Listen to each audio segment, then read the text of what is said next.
Good morning students. आज बेटा हम पोएम रीड आउट करने वाले हैं a slumber did my spirit seal, जो कि विलियम्स वर्ड्सवर्थ की लिखी हुई है।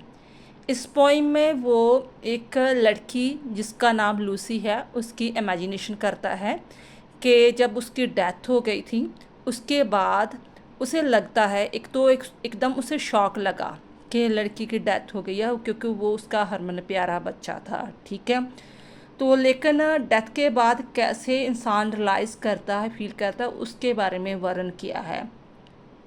तो उसे लगता है कि ऐसे मुझे फील होता है कि जैसे मेरी बॉडी नब हो गई है।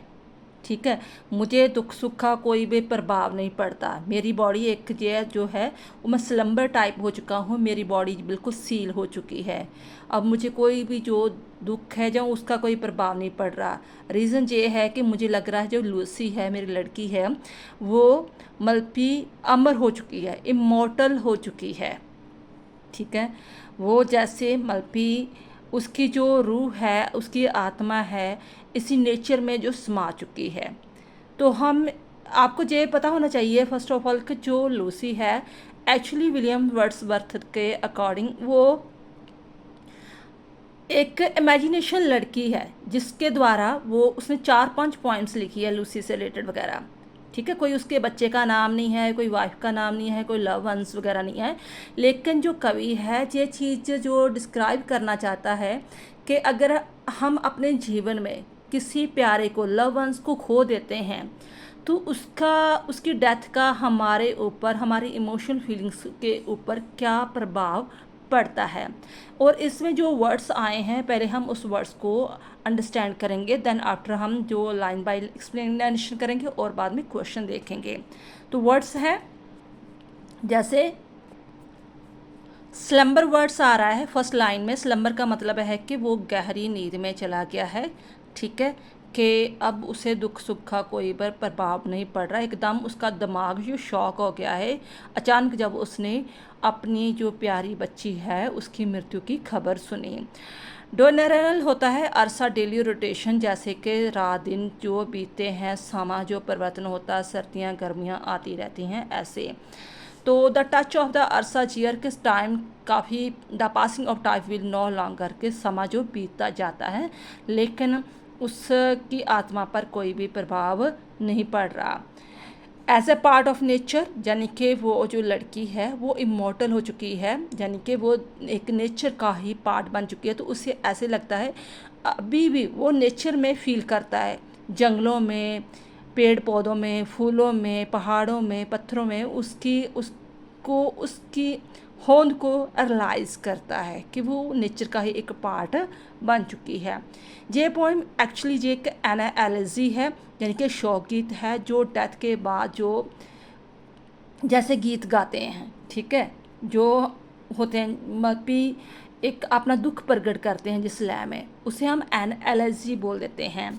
तो थीम है इस पोइम का कि the peaceful acceptance of the death as a natural, कि अगर इन केस हमारे लव वंस के की किसी की डेथ हो जाती है तो हमें उसे पीसफुल एक्सेप्ट करना चाहिए, क्योंकि ये एक नेचुरली चीज़ है।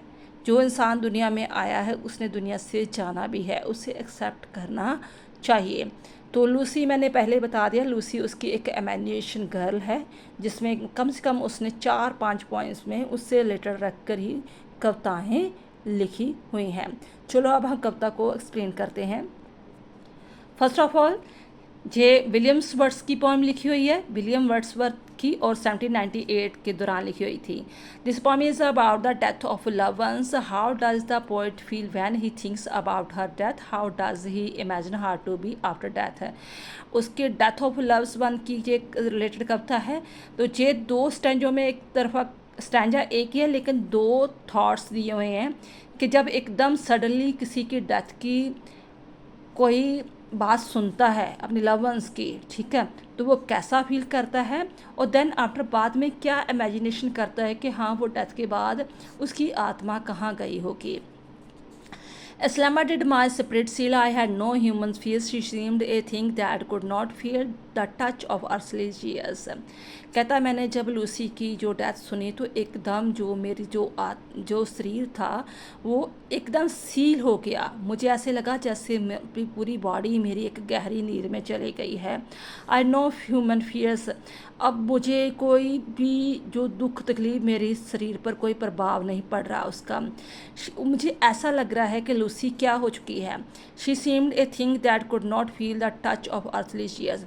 तो ऐसा फील हो रहा है कि जो लूसी है वो नेचर का एक पार्ट बन चुकी है, integral part of the nature बन चुकी है। तो the touch of the earthly shear, काफ़ी समय चाहे बीते जा रहे हैं, साल 2 साल 10 साल बीते जा रहे हैं, लेकिन उस पर कोई भी इफ़ेक्ट नहीं पड़ता। यानी कि जब उसकी एकदम डेथ की सुनता तो उसके बाद वो क्या रियलाइज़ करता है, ओवरवेलमिंग ग्रीफ क्या है उसका, उस चीज़ को वो फील कर रहा है। नेक्स्ट में वो कहता है no motion has she now, no force the neither hears nor sees rolled round in the असर during diurnal course with rocks and stones and trees. कहता है कि अब कोई लूसी में कोई इमोशंस वगैरह नहीं रह गया, वो कोई हिलझुल वगैरह नहीं कर रही, किसी ताकत के द्वारा उसे हिलाया नहीं जा सकता, ना तो वो सुन सकती है ना ही देख सकती है। एक्चुअली क्या है, चाहे जो स्टोन्स है, ट्रीज़ है, रॉक्स है, वो डे बाय डे साल बाद साल राउंड होते रहते हैं, ठीक है, अर्थ रोटेट होती रहती है, लेकिन लूसी जो है वो परमानेंटली के तौर पर नेचर में समा चुकी है। अब इसकी थ्रावली समरी देखते हैं।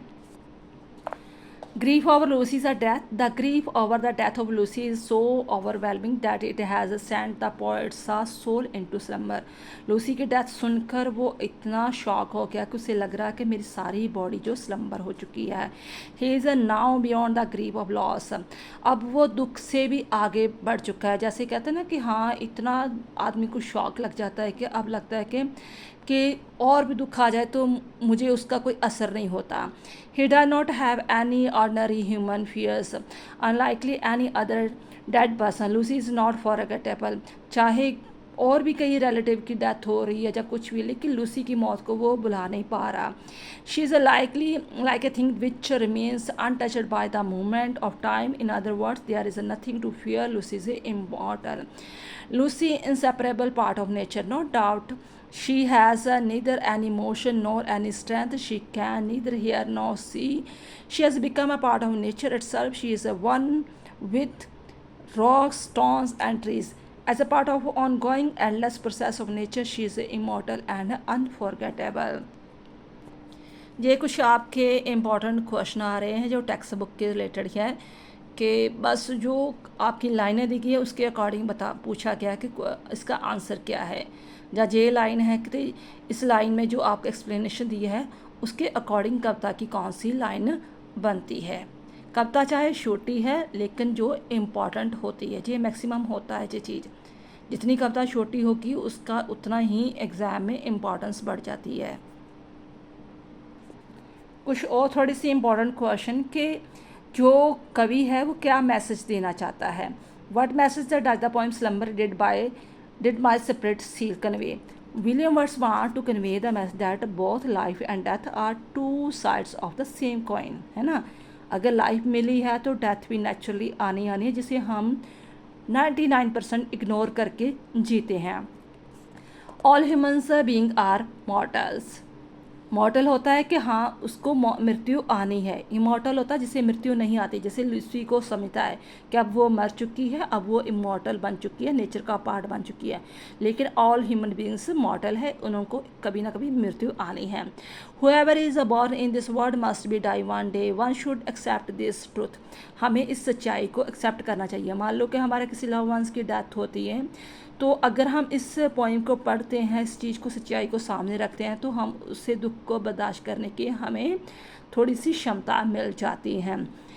When the poet's beloved child Lucy died, he felt aggrieved. So nature consoled him in his grief.